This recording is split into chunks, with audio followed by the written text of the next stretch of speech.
Deus guarde as nossas crianças e que nos faça guardas das nossas crianças também. Aleluia. Abre a sua Bíblia em 1 Coríntios capítulo 15, verso 19. Quero deixar uma palavra de reflexão.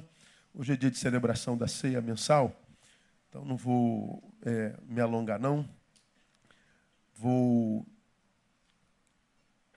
compartilhar uma reflexão apenas, que vem de 1 Coríntios capítulo 15, verso 19.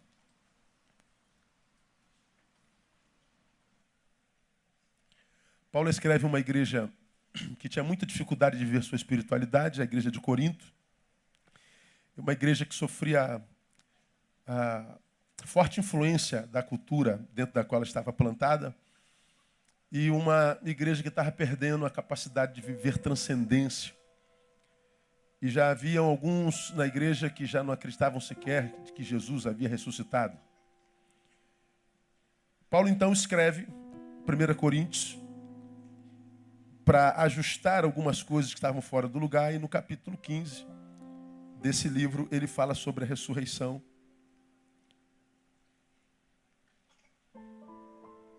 Vamos ler a partir do versículo 12, painel, por favor. E Paulo, então, fala não só sobre a ressurreição dele, mas como fala sobre a nossa ressurreição. Não é? De 1 a 11 ele fala da ressurreição de Cristo como realidade, e a partir do 12 que também nós ressuscitaremos. E ele diz assim a partir do versículo 12. Ora, se prega que Cristo foi ressuscitado dentre os mortos, como dizem alguns entre vós que não há ressurreição de mortos? Mas se não há ressurreição de mortos, também Cristo não foi ressuscitado. E se Cristo não foi ressuscitado, logo é vã a nossa pregação e também é vã a vossa fé.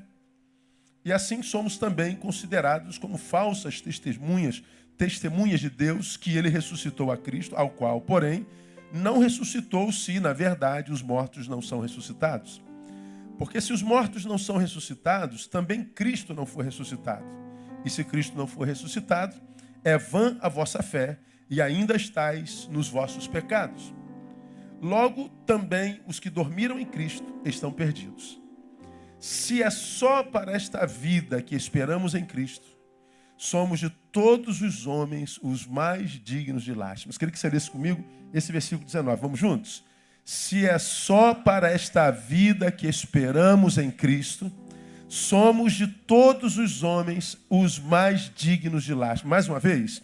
Se é só para esta vida que esperamos em Cristo, somos de todos os homens os mais dignos de lástima. Então Paulo está aí edificando a igreja nesse assunto ressurreição.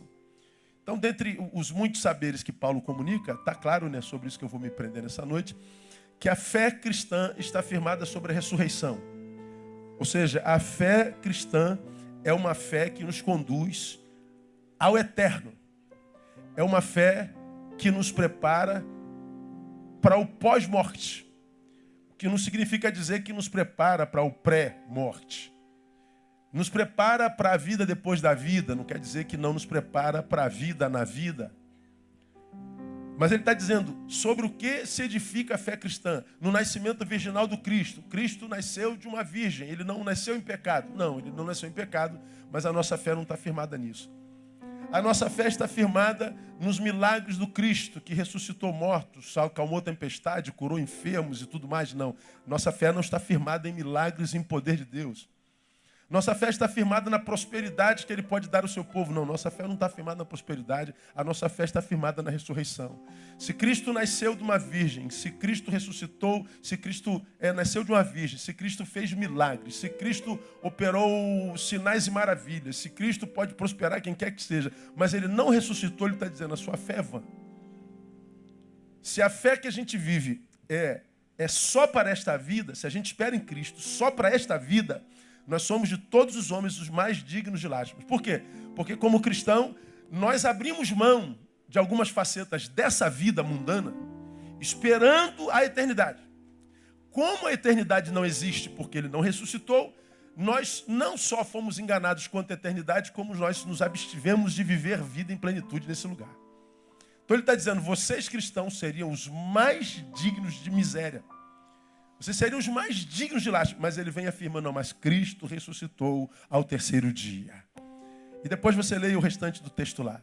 Então, Paulo está dizendo, se é só para esta vida que esperamos em Cristo, somos de todos os homens os mais dignos de lástima. Então, 2 saberes que eu quero compartilhar com vocês aqui nessa oportunidade. Primeiro, nesse texto, Paulo afirma categoricamente a realidade bidimensional da vida e faz referência à necessidade de equilíbrio na vivência dessa vida. Então, vou repetir, ele afirma a realidade incontestável, bidimensional da vida. Se esperamos em Cristo só nessa vida, somos de todos mais miseráveis. Mas nós não esperamos só nessa vida, esperamos nessa e esperamos na outra também. Então ele fala que a vida é bidimensional. Paulo fala que o que a gente vê não é o fim de tudo. Paulo fala que é uma outra dimensão. O Espírito Santo usa Paulo para dizer, a vida é bidimensional. Mas não fala só isso. Ele fala que nós devemos trabalhar para que nós vivamos equilíbrio nessa vida dicotômica, bidimensional. Se esperamos só nessa vida, Paulo está dizendo, se esperamos nessa vida, mas não esperamos naquela, nós estamos vivendo um desequilíbrio existencial, nós estamos vivendo a vida pela metade. Esperamos nessa, é o que ele quer dizer, mas não devemos desprezar aquela. Vivemos esta que é material, mas ele está dizendo, não desprezem a que é espiritual. Viva essa que é natural, mas não despreze aquela que é transcendental. Elas são realidades, nós cremos nisso, e elas precisam ser vividas com equilíbrio. Como quem diz, viver só aqui, ou só com a cabeça lá, é viver a vida pela metade. Quando Paulo fala à igreja de Corinto, aquela igreja que estava naquela cidade, a mais promíscua das promíscuas da cidade, a mais idólatra das idólatras cidades. Naquela igreja, naquela cidade onde Deus plantou aquela igreja começou a ser influenciada pela cultura daquele tempo, começou a se secularizar. Ao invés de exercer influência sobre a cidade de Corinto começou a exercer influência sobre aquela cidade. Paulo então se manifesta pelo Espírito Santo e diz, vocês estão abrindo mão da transcendência, vocês estão vivendo a vida pela metade. Se vocês vivem a vida pela metade, vocês são de todos os homens os mais dignos de pena, vocês são os mais dignos de lástima. Eu acho que a gente vê isso acontecendo hoje com muita clareza. Nós vivemos uma realidade no Brasil e no mundo muito clara. Cresce muito no Brasil o que a gente conhece como ateísmo. Ateós. A partícula que prefigura a contrariedade, o antagonismo, e teós, Deus. Então, o ateu, a priori, seria aquele que seria contra Deus. Mas, na verdade, o ateísmo não é visto como alguém que é contra Deus, mas como alguém que não acredita nele. Não, eu não tenho nada contra ele, até porque eu não poderia ter, porque se ele não existe, você tem tudo contra alguma coisa que não existe. Seria uma incongruência, né? Mas cresce a realidade daqueles que pararam de crer. Aqueles que, por alguma razão, perderam essa capacidade transcendental. E o pior, nessa cultura pós-moderna, transmoderna, onde o que vale é a imagem, o que vale é o que a gente parece ser, não o que a gente é. O que vale é o que a gente vê no Facebook e não na realidade. Mostrarmos-nos ateus, ou seja, alguém que perdeu transcendência, soa intelectual. E aí nós temos um monte de gente, principalmente universitários, que estão no primeiro ano de filosofia, primeiro ano de história, primeiro ano não sei o quê, dizendo, perdi a fé, como quem diz, eu agora sou intelectual, sou primeiro período de história. Mesmo que não tenha lido um livro na vida até hoje. Mas soa, eu não creio. Eu não acredito mais nisso. Bom, quando um ser humano, à luz da palavra, diz, eu não creio no transcendental, ele está dizendo, eu me carnifiquei. Eu agora sou só o que os seus olhos veem. Eu agora só tendo para esta dimensão. Paulo está dizendo, pois é, o que você está fazendo com você é viver a vida pela metade. Você está arrancando de você a possibilidade de viver plenitude. Então, para você que está aqui e não crê, ou me ouvindo que não crê, Basta você fazer uma análise das tuas fomes, dos vazios que você carrega dentro do teu peito, do tamanho do universo que você não consegue responder. E que você esconde como se não houvesse para você não ficar mal na fita e na foto. Mas vá para o espelho, discuta com aquele cara do espelho e diga para ele que você não tem um buraco dentro de você que você não sabe explicar. Porque quem perdeu transcendência roubou de si o direito de viver a plenitude. Vive a vida pela metade. Mas não para só aqui não. Tem aqueles que, mergulhados na religião, muitas vezes se tornam fanáticos. E o assunto dele é só Deus. O assunto dele é só transcendência. O assunto dele é só inferno. O assunto dele é só demônio. O assunto dele é só Jesus Cristo. O assunto dele é só religião. Só religião. E em nome da religião, e religião tem um poder de adoecer maior do que qualquer outra coisa nesse planeta. Pouca coisa no mundo adoece tanto como religião. Religião faz mal. Emburrece o ser humano. O torna fanático e incongruente, antissocial. É só a gente olhar para o lado. Quanta gente, na ânsia de viver transcendentalidade, vai matando a sua parte humana. Vai sacrificando a própria família, marido, esposa, filhos. Quantos, na ânsia de viver o sobrenatural de Deus, o fogo de Deus, o poder de Deus, a glória de Deus, vai abrindo mão da imanência. E ele passa a ser um cidadão que não se preocupa mais com a sua cidade, um menino que não estuda, que não se prepara para o mercado de trabalho, um menino que não passa pelos livros, não pratica esporte, um menino que simplesmente arrancou de si a dimensão humana. O que ele está fazendo? Ele está fazendo a mesma coisa que o ateu, vivendo a vida pela metade. Ele está roubando de si a possibilidade de ver plenitude. Aí você vê nos religiosos, os mais fanáticos, desumanos e frios, o mesmo vazio, o mesmo buraco que a gente encontra naquele que nem sabe que Deus existe. E eles estão em polos completamente equidistantes. Eles estão em polos completamente distantes. Mas como a gente sabe, né? Nós que vivemos polarizados, estamos, consciente ou inconscientemente, intrinsecamente ligados a quem está lá no outro polo. Por exemplo, o Vasco está jogando com o Grêmio agora, perdeu de 2-0. Quem está no outro polo do Vasco da Gama? Quem está lá naquele polo? É o flamenguista. É, Jeová. Olha ela aí. Versão feminina de Jeová. Não é? Tá lá, ó. Tá lá azarando e vice-versa. Um vê o jogo do outro. O Vasco perdeu, amanhã os flamenguistas saem igual o caçador de recompensa. Deixa eu achar um vascaíno parceiro para zoar, porque eles estão intrinsecamente ligados. Você é apressadinho, você é agitado, é ansioso, está no trânsito, tem sempre pressa. Você que está sempre com pressa no trânsito, quem é que você encontra no trânsito o tempo inteiro? O lerdo, que você tem vontade de matar. O psicopata nasce em você, você já tem vontade de matar? Fala a verdade. Porque você é apressado. Todo mundo que você vai encontrar, o que está no outro polo, é o lerdo. Você é aquele camarada que resolve o problema. Cara, o problema existe para ser resolvido. Então vamos fazer logo, cara. Vamos resolver. Com quem que você se encontra? Aquele cara que diz, não, deixa para lá. Vamos. Cara, mas dá uma raiva, meu irmão. Eu estou falando de mim, meu irmão. Estou confessando o pecado. Todo mundo que vive polarizado, vive intrinsecamente ligado.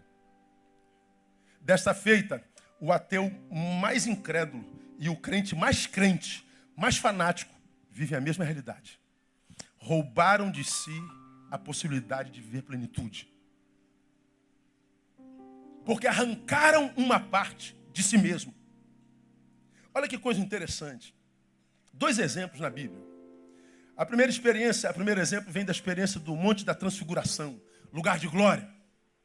Lugar da manifestação de Deus, da sua voz e do seu poder. Você conhece essa história? Os apóstolos sobem e lá em cima eles têm aquela experiência fenomenológica. Aparecem Moisés representando a lei, aparece Elias representando a profecia. A lei e os profetas são a Bíblia do Velho Testamento, é a Bíblia dos apóstolos. Então quando eles sobem ao Monte da Transfiguração, eles estão vendo a Bíblia. É como se a Bíblia fosse personificada diante deles. Jesus aparece no meio de Moisés e Elias, da lei e da profecia, e ainda vem uma voz do céu no meio de uma nuvem, luz, dizendo: este é o meu filho amado em quem me comprazo. Imagina você vivendo a experiência de ver o profeta Elias, o maior dos maiores, Moisés, o escritor da Torá, do Pentateuco, Jesus diante de você transfigurado em luz e uma voz vindo do céu no meio da nuvem dizendo: este é o meu filho amado. Você imagina você subir num monte e ter uma experiência dessa? Os crentes hoje sobem ao monte, não vê nada e já fica soberbo pra caramba. Tu imagina se eles vissem isso. A coisa estava tão boa que a Bíblia diz que Pedro toma a palavra, sempre Pedro. Diz assim: Senhor, bom é estarmos nesse lugar. Claro, Jesus, a Bíblia, voz do céu, luz, nuvem, glória. Vamos ficar aqui para sempre. A gente faz 3 cabaninhas, uma para o Senhor, uma para Moisés, outra para Elias. A gente dorme no relento mesmo, nós somos humildes. Vamos ficar aqui. A coisa estava tão boa. Vamos viver no monte. Vamos mergulhar nesse sobrenatural. E vamos ficar aqui para sempre. Vamos, Deus, mergulhar nessa espiritualidade e vamos ficar aqui para sempre. Mas Jesus acaba com a boa ideia de Pedro. Pedro queria, como todos nós, ficar na geografia do prazer espiritual. No lugar da experiência de glória. No lugar da experiência de luz. No lugar da experiência de poder. Todos nós queríamos viver como que se do nosso interior os rios de água viva fossem sentidos diuturnamente, 25 horas por dia. Nós queríamos transcender essa humanidade no lugar onde não há dor, onde só há sabor, onde nós podemos dizer: bom é estarmos aqui. Mas Jesus acaba com a ideia boa de Pedro e diz: não, Pedro, isso aqui é só uma experiência. O lugar de se viver a vida não é no monte. Vocês têm que voltar para a realidade. Vocês têm que descer do monte. Monte é lugar de experiência, não é lugar de convivência. Isso aqui é lugar esporádico. Você tem que voltar para o seu lugar. Como quem diz: nós podemos subir ao monte para vivermos o sobrenatural de Deus? Sim. Todavia, o sobrenatural não pode gerar plenitude num homem de natureza natural. Desculpa aí a redundância. Eu sei que você está mergulhado na Bíblia personificada, você está diante do Evangelho que é Jesus Cristo, você está diante do Messias, você está diante da luz do céu, da nuvem de Deus, você está na ambiência de glória. Mas ele está dizendo: nem essa ambiência de glória pode gerar plenitude num ser de natureza humana, num ser de natureza natural. Desce. Jesus é muito tremendo. Diz o texto que eles descem. Quando eles chegam lá embaixo na multidão, diz o texto, Mateus capítulo 17, versículo 14, aproximou-se de Jesus um homem que, ajoelhando-se diante dele, disse: Senhor, tem compaixão de meu filho, porque é epilético e sofre muito, pois muitas vezes cai no fogo e muitas vezes na água. Agora olha só o 16. Eu o trouxe aos teus discípulos, os que desceram do monte, os que viram Moisés, Elias, Jesus, a voz, a nuvem, tudo mais.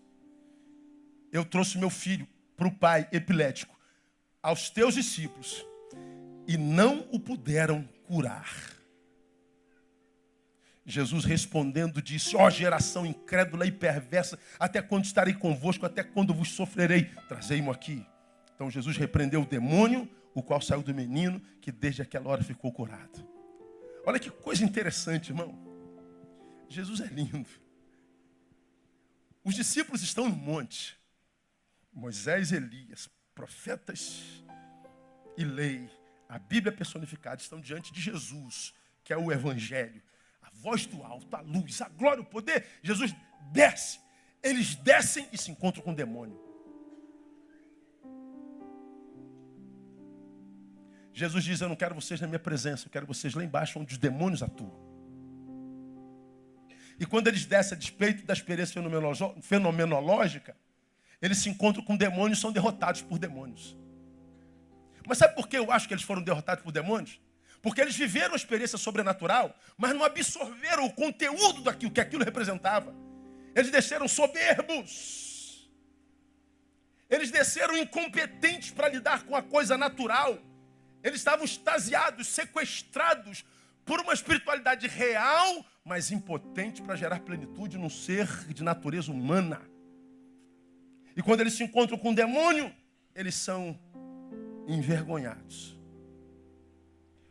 Jesus diz: Até quando eu vou ter que sofrer perto de gente como vocês, que mesmo vivendo experiências de monte, como essa que acabaram de viver, não aprendem nada.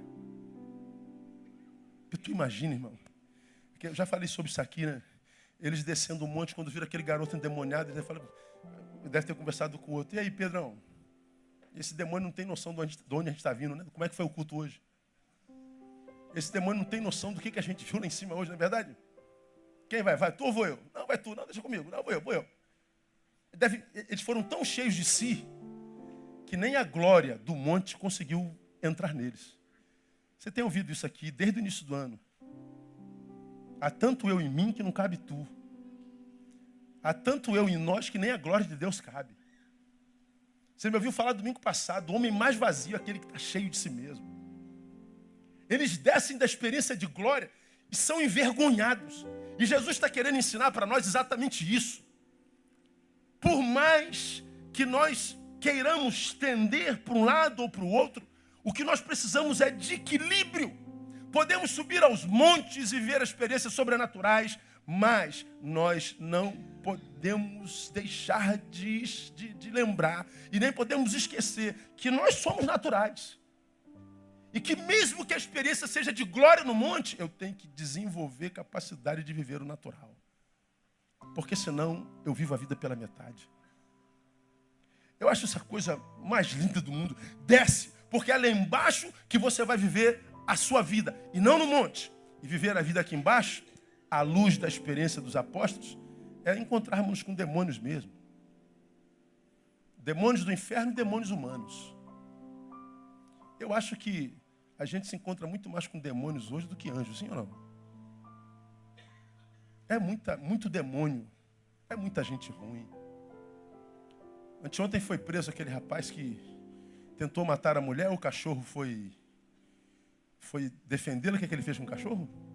Ele matou o cachorro a paulada. Tá rindo, irmão? Misericórdia. Ô, Jeová, que isso?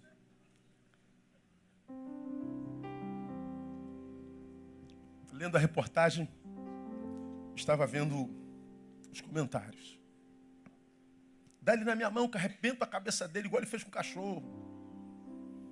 Tinha que morrer a pedrada. Assim, umas falas extremamente amorosas. Eu quando vi a reportagem, olhei para aquele homem, eu senti raiva dele, sim. Mas depois eu fui vendo o comentário, eu fui entendendo aonde que aquele homem se transformou no que se transformou. É na convivência. Porque quem diz, me dá esse bandido na minha mão, o que eu faço com ele, o mesmo que eu faço com o cachorro, não é melhor do que o bandido que matou o cachorro. Quando eu olho os comentários dos que não conseguem viver antagonismos e discordâncias, eu sei por que nós estamos nos transformando no que estamos nos transformando. Porque parece que nós nos relacionamos com demônios. Um mata porque é mau, o outro mata por justiça. Ambos produziram morte. A árvore é conhecida pelo seu fruto. Se produziu morte, a árvore é a mesma, independente da razão. Agora, olhar para aquele homem me lembra o que é a vida. Queria muito estar numa espiritualidade tão grande, tão alta, a ponto de não ser atingido pela malignidade da minha geração e da sociedade. Mas essa espiritualidade que me blinda das dores da minha humanidade não existe. Jesus diz, desce e vá enfrentar os teus demônios. Descer do monte significa também que nós precisamos aprender a lidar com os nossos fracassos. Você imagina, os apóstolos estão descendo do monte cheios de si e vão encarar um demôniozinho. E eles são envergonhados pelo demônio porque fracassaram. Eu posso viver as experiências com o Altíssimo, as mais altas, e ainda assim ser passível de fracasso. Quem nunca fracassou? Quem é que vence sempre? Quem é que consegue tudo que sonha? Quem é que tem todos os sonhos realizados? Ora, se isso é uma realidade, o fracasso é uma possibilidade, quem é o vencedor? É o que aprende a perder com dignidade. Jesus está dizendo que se eu retiro de mim a possibilidade do fracasso, eu estou vivendo uma espiritualidade que não tem nada a ver com o reino. Eu estou vivendo a vida pela metade, o que me sobra é frustração. Descer do monte significa não só lidar com os fracassos, mas sobreviver à vergonha pública. Porque quando Jesus desce, Jesus autentica a vergonha que eles já haviam passado. Eu trouxe para os seus discípulos, eu esperei que eles fossem mandar esse demônio embora, e eles fizeram aqui um reteté danado, mas não conseguiram nada, foram envergonhados publicamente. E Jesus vem autenticar, incrédulos. Imagina a vergonha daqueles que disseram, esse demônio vai sair com um sopro meu. Quem é que não passa por vergonha? Quem é que não passa por humilhação? Quanta gente dizendo que se tornou ateu, perderam a fé, porque foram humilhados, porque passaram por fracassos, porque se encontraram com demônios, porque não suportaram rejeição. Porque quando Jesus diz, até quando terei que sofrer com a sua presença, Jesus está dizendo, se eu pudesse eu não estaria com vocês. Isso é rejeição. Então quando Jesus diz, sobe o monte, viva o sobrenatural, mas lembra, o lugar de se ver a vida é lá embaixo.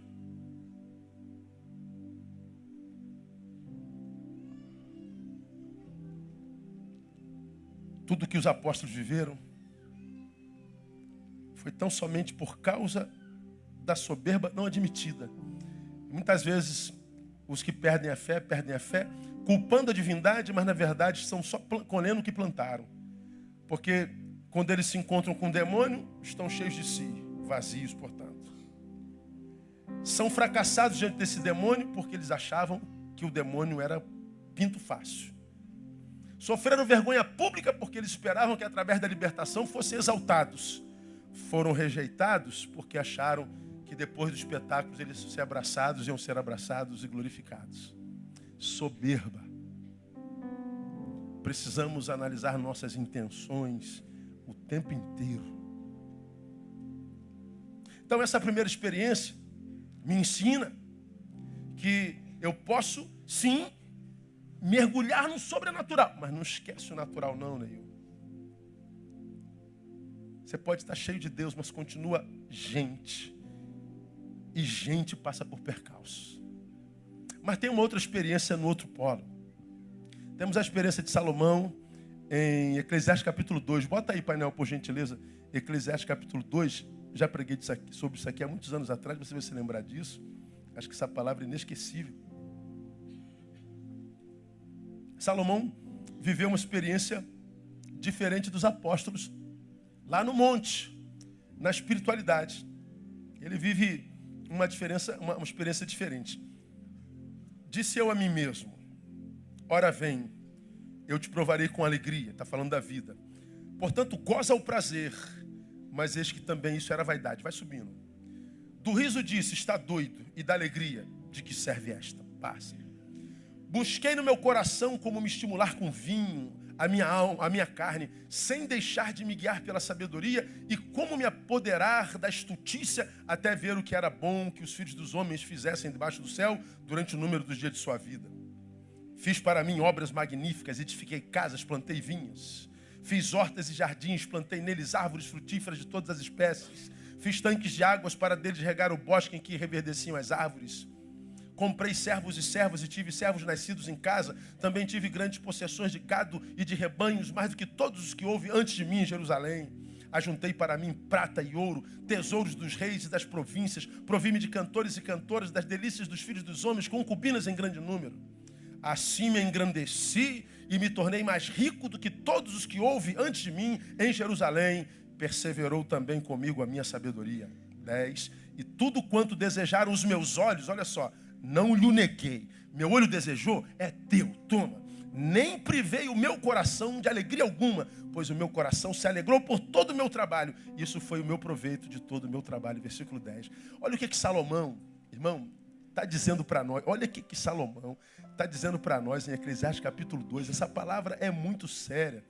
E ela é extremamente cotidiana. Ora, vem, te provarei com alegria. O versículo 1, painel. Eu quero gozar a vida com alegria. Então ele está dizendo, alegria para a vida é gozar o prazer. Então o que ele fez? Eu quero encher minha carne de prazer. Quero gozo, festa, celebração. Eu vou encher minha vida de prazer. Olha, ele está aqui na carne, Ele está na dimensão natural, terrena, física. Aí o que ele faz? Olha no versículo 3. Como é que eu vou alimentar essa carne e buscar alegria? Busquei no meu coração como me estimular com vinho a minha carne, sem deixar-me guiar pela sabedoria. Ele está dizendo, vou tomar um vinho, tomar todos. E vou esquecer esse negócio de razão, de sabedoria. Tiãozinho, eu vou encher a cara hoje, mano. E o Salomão encheu a cara. Bebeu todas que podia e as que não podia também. E ele encheu a cara com todas as suas forças. Mas no versículo 2, porque quando a gente enche a cara, não sei se já aconteceu contigo, porque contigo já aconteceu, pastor, não te interessa, né? Não, nunca aconteceu não. Quando você bebe, dizem que você passa por 3 fases, né? Primeiro você vira macaco, alegre. Fica alegre, não? É assim que acontece, não? Depois você vira leão, valente. Quer bater em todo mundo. Arruma briga com todo mundo. Depois vira porco. Cai nas ruas. Se suja. Vai viver uma porcaria de vida. E nós vivemos na geração que mais do que todas as gerações consome álcool. Quase toda a alegria do homem pós-moderno é alegria produzida por estímulos exteriores. Ou bebeu alguma coisa, ou fumou alguma coisa, ou cheirou alguma coisa, ou alguma coisa teve que entrar no corpo. Então eu estou alegre. Só que Salomão vem e diz no versículo 2, do riso disse está doido, e da alegria de que me serve essa. Por quê? Porque a alegria que vem pelo álcool, pelo estímulo exterior, tem prazo de validade. É um disfarce. Eu não estou alegre. Eu só estou travestido para que minha tristeza não me encontre. Mas ninguém consegue usar a máscara da alegria por muito tempo. A alegria, a tristeza abraça de novo. Mas Salomão não se satisfaz com o álcool. Ele se frustra com essa alegria que vem por estímulos exteriores, que a maioria de vocês, ou a grande parte de vocês, só encontra nela. Por isso tem que estar bebendo o tempo todo, tem que estar cheirando o tempo inteiro, tem que alguma coisa o tempo todo. Não tem jeito. Porque se tirar isso, que sobra angústia. Davi não se conforma, Salomão não se conforma com a tristeza. Aí diz o versículo 3, busquei no meu coração, no versículo 4, fiz para mim obras magníficas, edifiquei casas, plantei vinhas, fiz hortas e jardins, plantei neles árvores frutíferas de todas as espécies, fiz tanques de águas para deles regar o bosque, que reverdeceu. Olha, ele mergulhou a cara no trabalho. Ele deu tiro para todo lado, obras magníficas, casas, vinhas, hortas, jardins, árvores frutíferas, espécies, fiz tanques de águas. Ele se tornou um mega empresário, ele era rico, ele tinha sua agenda atribulada, seu telefone, naquela época, se houvesse, não pararia como hoje não para. Nós não tínhamos tempo para nós, não tínhamos tempo para a família. Trabalho, workaholic, viciado em trabalho. Problema é que viciar em feitos também é vício. Porque uma hora você tem que parar e tem gente que não suporta parar, porque quem para pensa, quem pensa sofre. Quantos de nós, chafurdados no trabalho, no fazer, perde a competência para estar. E porque não consegue estar, perde a alegria de ser. Vou repetir. Vicia no fazer, perde a competência para estar, perde a alegria de ser. Só que nós não somos máquina. Como diria Jesus, falhou o nome dele. Charlie Chaplin. Pô, agora arrebentei, fala a verdade. Pô, até eu me surpreendi agora. Charlie Chaplin disse, não sois máquinas. Homens é que sois. Ou seja, vocês têm limites. Respeitem seus limites. Ninguém consegue plenitude através do trabalho. Mas Salomão não se satisfaz em não encontrar alegria no trabalho. Ele continua. 7. Comprei servos e servas. Tive servos nascidos em casa. Ele se cercou de empregados. Vou tirar uma onda de rei.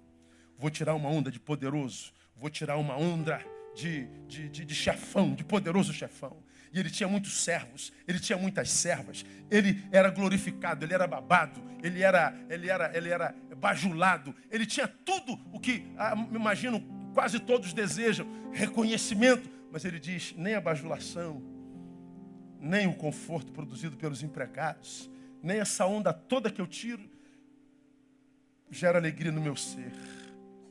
Ele não se satisfaz com essa tristeza, ele continua correndo atrás da sua felicidade. E ele diz nesse mesmo versículo, também tive grandes possessões de gados e de rebanhos, mais do que todos os que ouvem de mim, antes de mim, em Jerusalém. Ele está dizendo, vou investir em gado. Eu vou ser o JBS, que trabalha com gado. Eu vou ser o Josesley, como é o nome dele? Então, esse cara aí que você estava, Joesley, eu vou ser o Joesley do tempo passado, eu vou me cercar de muita arroba de carne, eu vou ser fazendeiro, eu vou ganhar grana, vou ganhar dinheiro. E ele fez tudo isso, se tornou o maior que Jerusalém já conheceu. Ele não conseguiu ser feliz. Agora só, estou terminando. Ajuntei para mim prata e ouro, tesouros dos reis e das províncias, no versículo 8. Como quem investe na bolsa de valores. Eu quero dinheiro, eu quero dólares, eu quero pounds, eu quero libra esterlina, que vale muito mais do que o euro. E ele se encheu de dinheiro, mas ele não conseguiu alegria. Veja mais, provi-me de cantoras e cantoras. Vou investir em arte, vou investir em cultura, vou investir naquilo que impressiona a sociedade. Ele não conseguiu alegria. E mais, e das delícias dos filhos dos homens, concubinas em grande número. Vou tentar a plenitude no sexo. Quantas mulheres teve Salomão? 1000.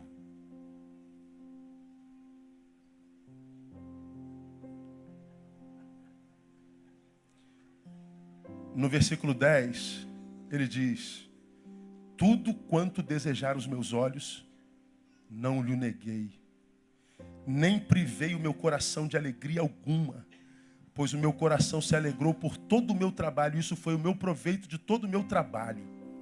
Agora, olha o versículo 26, irmão, o que é que Salomão diz.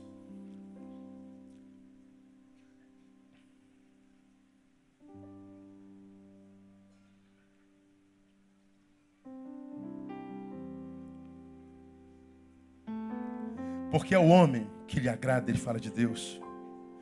Deus dá sabedoria e conhecimento e alegria. Mas ao pecador dá trabalho, para que ele ajunte e amontoe a fim de dá-lo àquele que agrada a Deus. Também isso é vaidade e desejo vão. Ele está dizendo, ao homem que lhe agrada, Deus dá sabedoria, conhecimento e alegria. Como quem diz, eu busquei alegria através desse corpo, em tudo que esse corpo me pediu.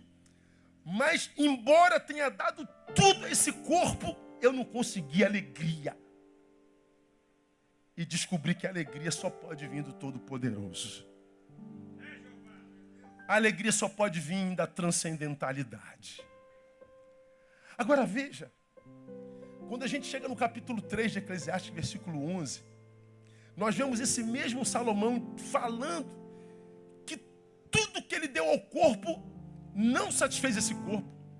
No 3:11, ele entende por quê. Mesmo que a gente dê tudo esse corpo não conta a plenitude. Porque ele diz lá, olha só que coisa interessante. Tudo fez formoso ao seu tempo. Também pôs na mente do homem a ideia da eternidade. Se bem que este não possa descobrir a obra que Deus fez desde o princípio até o fim, ele está dizendo, tudo fez formoso ao seu tempo. E diz que Deus pôs na mente do homem a ideia de eternidade. Deus pôs na mente do homem transcendentalidade. Então o que ele está dizendo? Da mesma forma como eu não posso viver no monte, no poder do eterno, porque eu não encontro plenitude, porque eu estou incapaz de viver a humanidade, eu também não posso mergulhar nessa humanidade que não consegue se desfazer com nada, relegando a plano nenhum a experiência do monte. E o que eu vejo na prática pastoral é essa similaridade entre o ateu e o crente fanático. Ambos vivem a vida pela metade e não podem viver plenitude. Você está aqui, já não acredita em mais nada e acha que está cheio de razão. porque vê um monte de crente que não presta. Tem um monte de crente que eu acho que a maioria não presta mesmo. É só discurso. Mas você talvez esteja incorrendo num erro que você não atenta. Você está abrindo mão da mensagem por causa dos mensageiros. A palavra de Deus é maior do que aqueles que se dizem de Deus. Eu estava sentado após uma aula de um curso que eu estou fazendo com alguns amigos do curso. Um rapaz novo do curso perguntou: você faz o que, Barreto? Aí o nosso professor falou assim: duvido que você descubra o que o Barreto é. Aí começou: pô, tu tem cara de tira, de polícia. Não sou não. Tu é músico, tu é roqueiro. Eu não sou não. Faz o quê? Adivinha aí, cara.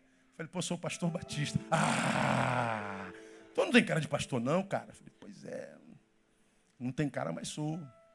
É melhor não parecer e ser do que parecer e não ser.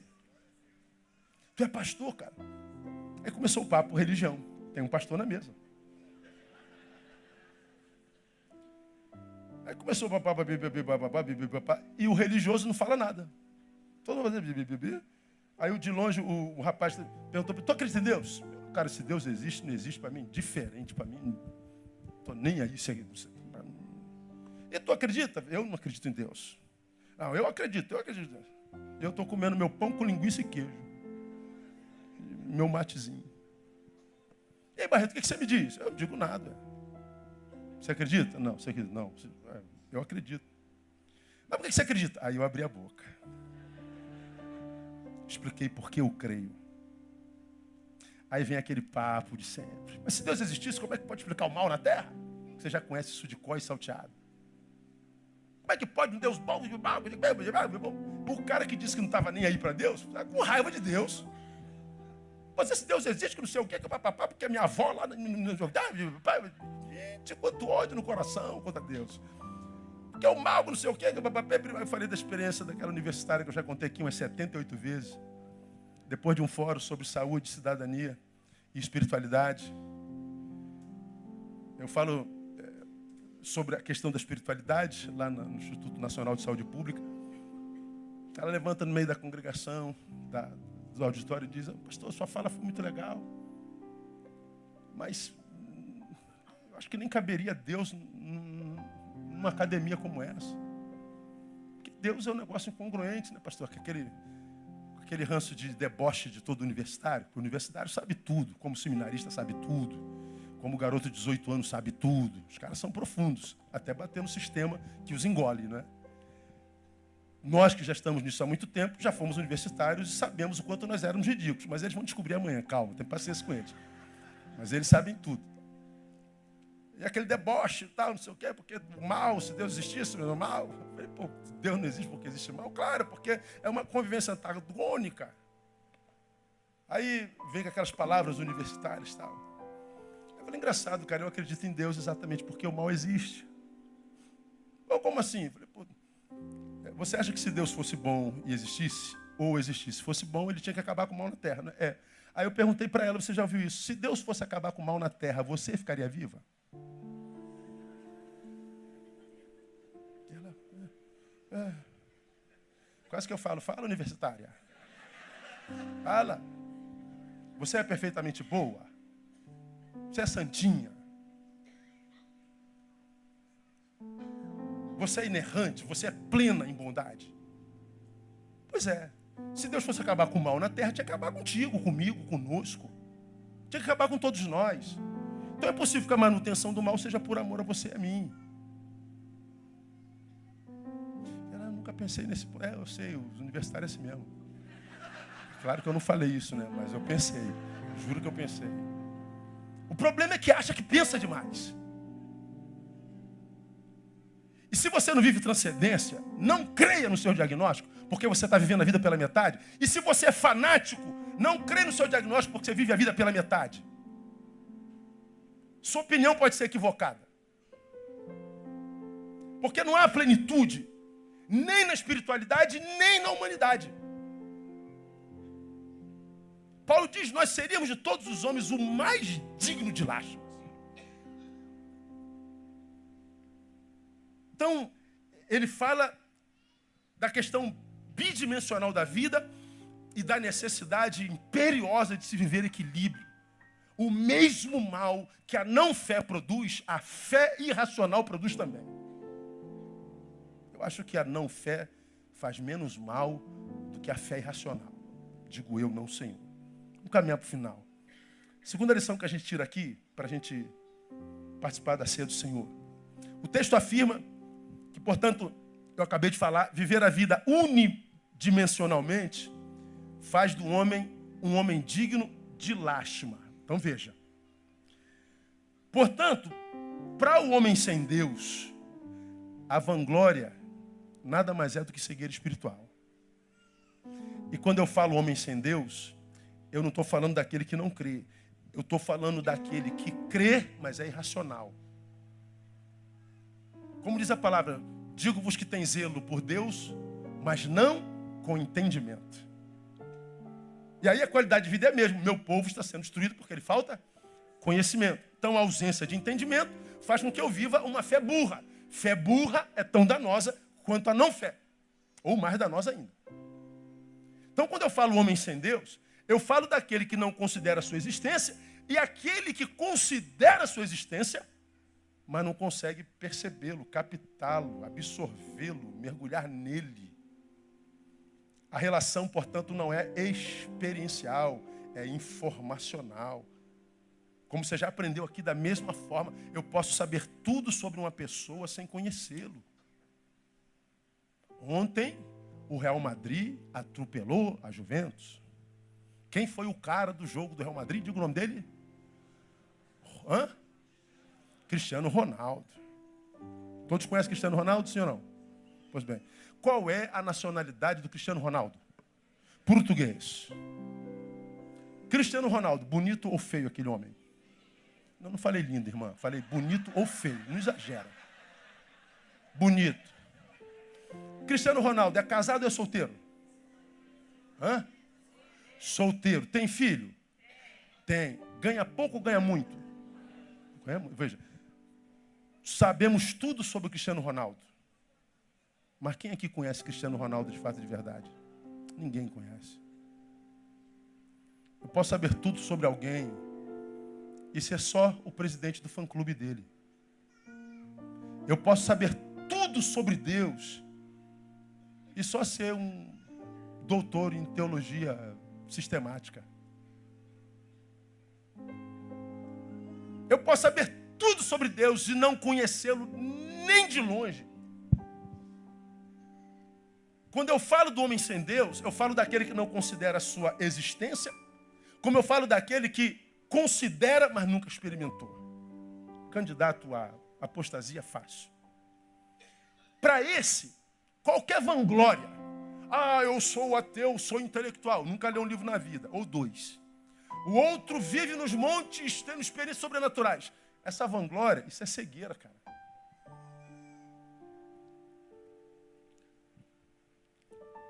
Por isso que a Bíblia diz, palavras do Cristo, que o Deus deste século lhe cegou o quê? Não ouvi? O entendimento. O Cristo está dizendo, quando o diabo cega, não cega a vista, cega o discernimento. Ele não me impede de ver. Ele me permite ver sem discernir. É aqui que os homens estão se dando mal. Essa cegueira, portanto, não é ausência de visão. É visão que não consegue enxergar plenitude. É visão pela metade. Como nós vivemos nesse mundo cismado, os que creem não entendem. E os que não creem, nós vivemos essa irracionalidade. O que nós queremos não é achar verdade, o que nós queremos é ter razão. O que nós queremos é provar para o outro que ele está errado. Nós não queremos a verdade, por isso ninguém encontra a verdade. E está os sem fé vazios, os com fé vazios. Todo mundo infeliz. Todo mundo vivendo à base de Rivotril. Todo mundo tendo que cheirar alguma coisa, beber alguma coisa para ter um pouco de paz. Nada em nós é natural mais. Nada, como já preguei aqui. tudo anormal, tudo antinatural. Qualidade de vida dos que creem, dos que não creem, a mesma coisa. Porque são pessoas que foram cegos no entendimento. Essa cegueira é visão que só nega ao espírito qualquer tipo de prazer no corpo, como também ao corpo só nega qualquer tipo de transcendência. Isso é cegueira. Eu me converto, digo, corpo, você já era, não tem mais alegria nenhuma em você. Ou eu não creio em nada e digo, alma, você não vai viver transcendência jamais. Eu estou vivendo a vida pela metade. Então entenda você que está aqui, não crê, por amor a si mesmo. Falo por você, não falo por mim não, porque para mim, para quem está do seu lado, se você crê ou não crê, não muda nada. O que muda é só em você mesmo. Quando você com essa cabeça cheia de informação, ou com pouca informação, mas com ideia de que tem muita, quando você investe só nesse corpo, você quer aumentar medidas apenas, quando você só alimenta disso aqui, para pensar, quando você estiver totalmente suprido nisso aqui, para pensar nos vazios que te habitam. Que a tua esposa não sabe, teu marido não sabe, teus filhos não imaginam. Muito menos os colegas de Facebook, porque você está sempre se sentindo feliz. Mas quando você botar a tua cabecinha lá, os vazios, aquele cosmo que te invade, parece que entrou pela tua boca um universo que parecia não caber dentro de você, mas cabe. E que às vezes tem vontade de chutar balde mesmo, de desistir, tem vontade de morrer, tem vontade de se matar mesmo, tem vontade de enfiar o pé na jaca e fazer uma revolução com a própria vida, mas não sabe o que fazer. Pensa, de onde vem esse vazio? É porque você não é só um pedaço de carne. Você é alguém que vai além desse corpo, você é capaz de fechar aqui os teus olhos e lá na tua infância, nesse exato momento, visitando novas dimensões, você vai se lembrar da primeira namoradinha, você vai se lembrar a vez que você fugiu daquele cachorro, você vai se lembrar quando deu aquela topada na futebol e arrancou o tampão do dedo, você vai se lembrar de como você conseguiu essa cicatriz no queixo ou na testa. Você vai se lembrar de tudo. Você vai lá atrás, ó, já tem um monte de gente rindo, como quem diz, pô, é meu, cara, puxa vida, essa cicatriz aqui, pô, caí da árvore, rapaz, puxa vida, jogando bola, tive fratura exposta. Olha só, tu vai lá no passado, há 30 anos atrás, você viaja em outra dimensão. Como você vai lá no futuro, você já se vê formado, você já se vê fazendo aquilo e tal. Você consegue passear fora desse corpo. E você diz, é só memória. Não, não é só memória. Você vai além da memória. Você foi criado à imagem e semelhança de Deus. Você tem uma dimensão divina e a tua alma tem uma fome de transcendentalidade que você não tem coragem de admitir. E só em Deus ela será suprida. Mas você também é religioso. Seu fanático. Você nunca vai ter plenitude nesse seu Deus que você idolatra se você não exercita esse seu cérebro com leitura de bons livros. Se você não ouve boas músicas. Só ouve batismo no ônibus, 500 graus de puro fogo e poder, e não sei o que lá. Você nunca vai ter transcendência se o seu corpo é frágil, porque você não se exercita, porque todas as suas taxas metabólicas estão sendo influenciadas pela lei da gravidade, está caindo tudo. Você está morrendo, desde que a gente nasce, a gente está morrendo. A gente precisa vencer sedentarismo. A gente precisa de cultura, a gente precisa de arte, a gente precisa de amizade, a gente precisa de utilidade. Não é só essa espiritualidade abstêmica e ignorante. Precisamos de cidadania. Precisamos de nos tornarmos agentes de transformação, seres de participação e participativos. Precisamos de utilidade. Ninguém consegue ser feliz vivendo para si.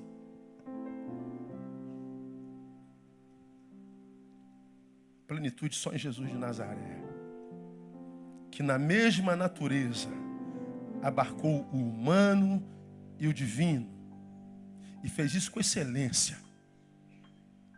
Viveu ambas as dimensões. Jesus começa o seu ministério numa festa. Jesus começa o seu ministério chocando os crentes. O vinho acabou. Aí os crentes falam, isso é obra de Deus. Acabou a bebida. E Jesus fala assim, não pode acabar o vinho. A festa tem que continuar. Em 3 anos, exercício para casa. Faça um estudo na sua Bíblia. Quantas festas Jesus fez? Foi em 3 anos. Veja o que Jesus era. Jesus era um baladeiro. Você vai ver lá. Que isso, pastor? Está amarrado em nome de Jesus. Pois é, para você só sabe amarrar. Eu ouço crentes amarrando o diabo desde que o diabo é diabo e os crentes são crentes. E eu nunca vi o diabo tão solto como está hoje. Ou o crente não sabe dar nó, ou o diabo é especialista em desatar nó.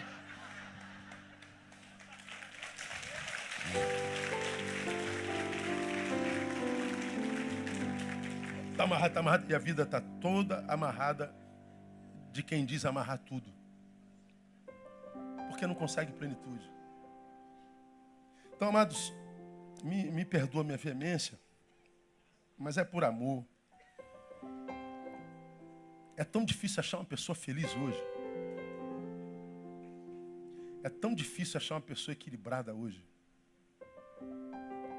O que a gente acha é resmungões. O que a gente acha é gente ingrata. O que a gente acha é caçador de culpados. Todos vítimas do sistema. Vítimas do pai, vítimas da mãe, vítima do pastor, vítima da igreja. Nós somos vítimas da nossa própria ignorância. Ele só fez contigo o que fez porque você permitiu. Você só foi vitimizado como foi vitimizado porque permitiu.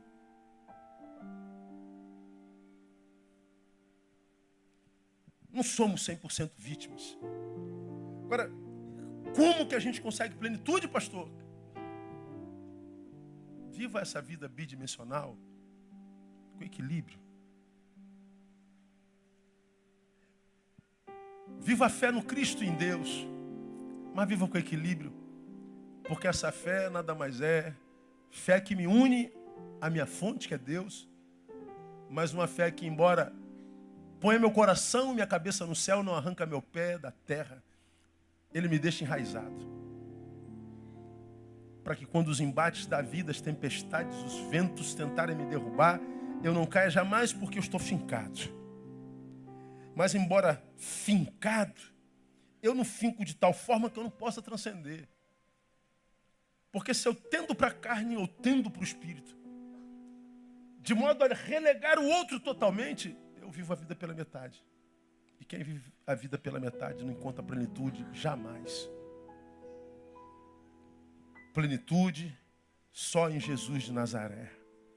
Somos da mesma natureza de Deus e do Cristo. Nossa natureza é humano-divina e como Cristo não podemos desmerecer nenhuma delas. Termino João capítulo 15, versículos 9, 10 e 11. Diz assim: como o Pai me amou, diz Jesus de Nazaré, assim também eu vos amei. Permanecei no meu amor. Se guardardes os meus mandamentos, permanecereis no meu amor. Do mesmo modo como eu tenho guardado os mandamentos de meu Pai e permaneço no seu amor. Estas coisas vos tenho dito, agora olha só, para que o meu gozo permaneça em vós e o vosso gozo seja completo. Esse texto dá outro sermão. Primeiro ele está dizendo, no amor dele nós somos livres. Permaneço só se quiser. Neil, você está no meu amor? Estou. Permaneça nele. Não quero. Ele respeita. Eu posso vazar dele. Mas ele diz, melhor você permanecer. Por que eu devo permanecer no teu amor? Para que o meu gozo permaneça em vós e o vosso gozo seja completo. Então, a única forma de ter plenitude é deixando de viver a vida pela metade. Você que está aqui e não crê, creia. Tua vida só encontra sentido no Cristo de Deus. Você que está aqui é crente fanático, vive com Jesus na boca, mas não tem qualidade de vida. Você precisa de conhecimento e discernimento para que a tua fé seja racional, como diz Paulo em Romanos capítulo 12, e você possa encontrar plenitude na prática e não só nesse discurso de que está cheio de Deus, mas é vazio de qualidade de vida. Que Deus nos abençoe e nos dê a graça do equilíbrio. Aplauda Ele e vamos celebrar a nossa comunhão. Pastores, comigo.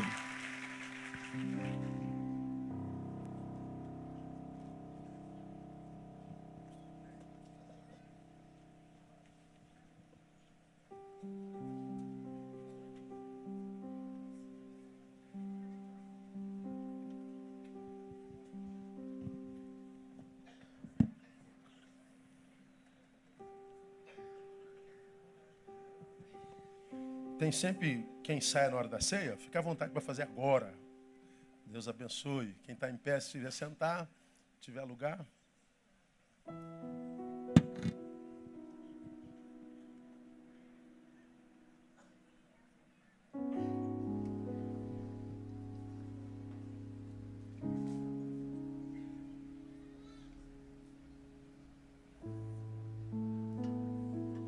Então não preciso explicar o que é ceia mais, né?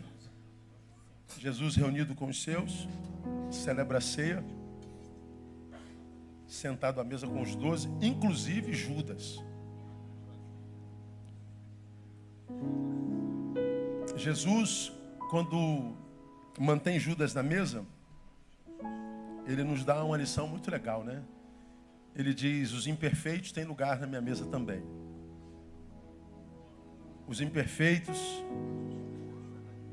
não são desprezados por mim.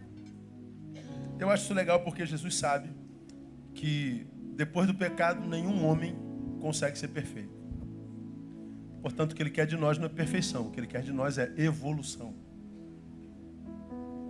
Ele quer que você evolua. Ele quer que você melhore a cada dia, a cada tempo, a cada hora, a cada dia, a cada mês. Então, no contexto cristão, perfeito é aquele que reconhece suas imperfeições, luta contra elas e busca transcendê-las. Então, se você está aqui e não é perfeito, sabe disso, mas reconhece suas imperfeições e deseja superá-las, você tem lugar na mesa do Cristo. É um Cristo inclusivo. E eu louvo a Deus por isso, a beça. Quem não suporta a nossa imperfeição é o nosso igual, né? Por isso a gente abre mão de gente tão preciosa só porque errou uma vez, nos traiu uma vez, nos decepcionou uma vez. E a gente abre mão porque descobriu que não está casado com um anjo. Descobriu que o filho não é anjo, o amigo não é anjo.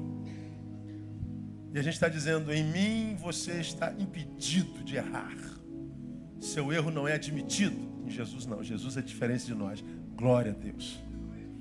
Que Ele não pode nos livrar da consequência do erro, mas que Ele se livra da gente porque a gente errou, Ele não faz isso não. Então na comunhão da ceia, Judas próximo, ele pega o pão e diz, isso é meu corpo que é partido por vós. Então lembra, ele está vivo, com o pão na mão, diz, esse é meu corpo que é partido por vós. Como ele está vivo, só pode ser simbólico. Então quando eu como pão, não vira carne de Cristo. É pão, é simbólico. Ele pega o vinho e diz, esse é o meu sangue que é derramado por vós. Ele está vivo. Então o vinho é um simbolismo também. Então quando eu bebo, eu não tomo o sangue de Cristo, como dizem por aí. Não, é símbolo. E você já aprendeu que o valor do símbolo está naquilo para o que ele nos remete. O sangue e o corpo nos remetem ao sacrifício da cruz, porque de Cristo está vazia. Desceu à morte, ao terceiro dia ressuscitou. Quando ele ressuscita, ele aparece aos seus, e então os seus entendem o valor da ceia. O que era impossível a vocês, eu sofri, que é a vitória sobre a morte. Qualquer outro problema que chegar até vocês, se chegou, é possível. Nenhum problema que chegue à minha, tua vida é impossível de ser vencido. Os impossíveis Jesus já fez e levou na cruz do Calvário. Então, se qualquer um de nós aqui está sendo vencido por algum problema, não é porque o problema é maior do que você. É porque você se vê menor que o problema. Se coube em você, é porque é menor do que você. Senão é você que caberia nele. Então é postura. Se todos os problemas são possíveis de serem vencidos e nós não estamos vencendo o problema, então o que está faltando para a gente? Conhecimento. Estamos usando as armas equivocadas. Jesus diz, viva a integridade, humano e divino, divino e humano, porque vocês juntos são mais fortes. Aí me lembra aqui de uma cola que meu pai usava antigamente. Me lembra aí, uma cola que tem duas cores, cinza e branca. Aí mistura, como é o nome? Durepox. Ela sozinha não tinha liga, né? Não colava nada. Unia as duas, Meu irmão, aquilo segurava até parede, cara. Assim é a vida espiritual. Só carne? Não. Só espírito? Não. Mas quando a gente une os dois, amalgamado pela graça do Cristo, irmão, a gente sai do jargão para dizer de verdade, a vitória é nossa, pelo sangue de Jesus. Não é mais jargão, é vida praticada. Que venham os problemas. Todos os temos. Mas a gente não se desequilibra nem para lá nem para cá. A gente só precisa se administrar. Então, se você está aqui, é de Deus, e quer fazer uma ressignificação na tua autogestão, quando você pegar o pão, pegar o vinho, fala assim: Deus, me ajuda a gerir minha vida em Ti. Me ajuda a deixar de ser esse pedaço de carne que só pensa nas coisas da carne desse mundo. Me ajuda a voltar para a Tua família espiritual. Me ajuda a voltar para os Teus desígnios, para os Teus caminhos. Me ajuda a voltar ao início de tudo, à essência. Mas se você está aqui, esse fanático tolo, que vive de jargão, mas sabe que é infeliz, pede ao Senhor: Deus, me dá humildade para estudar. Me dá humildade para transcender essa fé sensitiva, epidérmica. Me ajuda a encher minha mente com o Teu saber, para que eu tenha uma humanidade equilibrada. Seja humilde. Vira discípulo. Faz isso enquanto você come o pão e você bebe o vinho, que é o símbolo do corpo ressuscitado do Cristo, que possibilitou vida com qualidade para cada um de nós. Vamos louvar, enquanto louvamos, distribuímos os elementos.